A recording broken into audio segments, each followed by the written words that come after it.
समाज जुटल राज्य आज खोली। साफ सुथरा बात बताओ है मारा लोग मत भैया। आराम से देह बनी का प्यार से हवा में भांजे के प्यार से कब मैं लड़का जान दे दी है सो देह डंडा से फेंकना होके चाहिए खाली हवा में मालूम है आप लोग भी अपना ड्यूटी कर रहे हैं। माना लाठी भाजो तो लाग जी एक दूगो के तो का हुई जहाँ देखिए से कुछ लाल रंग अब का इतना लाल हो जी हमारे नहीं क्या मालूम। ऐसे प्यार से आप लोग भी बात मान जाइए। गाँव समाज जुटल राज्य आज खोली। साफ सुथरा बात बतावा कि तू पति के साथ रहबू कि देवर के साथ जगरा साथ रहिए। हाँ भैया तो जो लड़कियां कहा दिया कि मारो मरदा के गोली मारो मरदा के गोली खेलम देवरे से होली। मारो मरदा के गोली खेलम देवरे से होली। काहे खाती हाला घरे होता भौजाई हमारा के साफ साफ दाना बताई। गाँव समाज जुटल राज्य आज खोली। कैसे मरला भीषुम भीषुम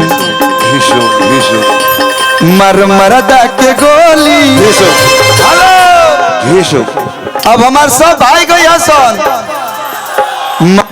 मर मरदा भैया रमंगिया भैया एक मिनट ला बस थोड़ा सा भैया आप लोग थोड़ा बस हटिए 1 मिनट ला तनी सा होल्ड कर दीजिएगा। हाँ होल्ड बन जाए हम गाय मार मरदा के गोली रोवा लोग क्या गावे के बा मर मरदा के गोली खेल।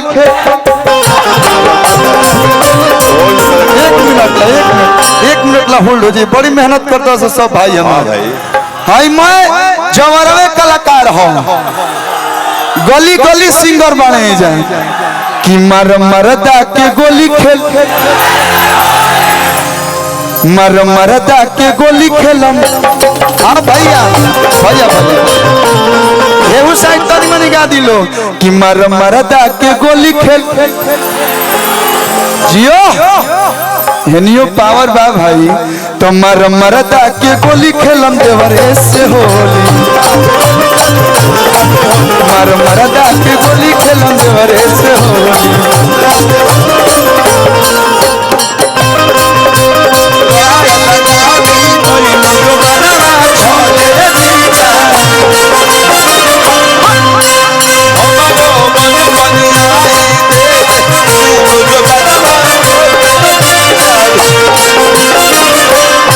सभे घर ही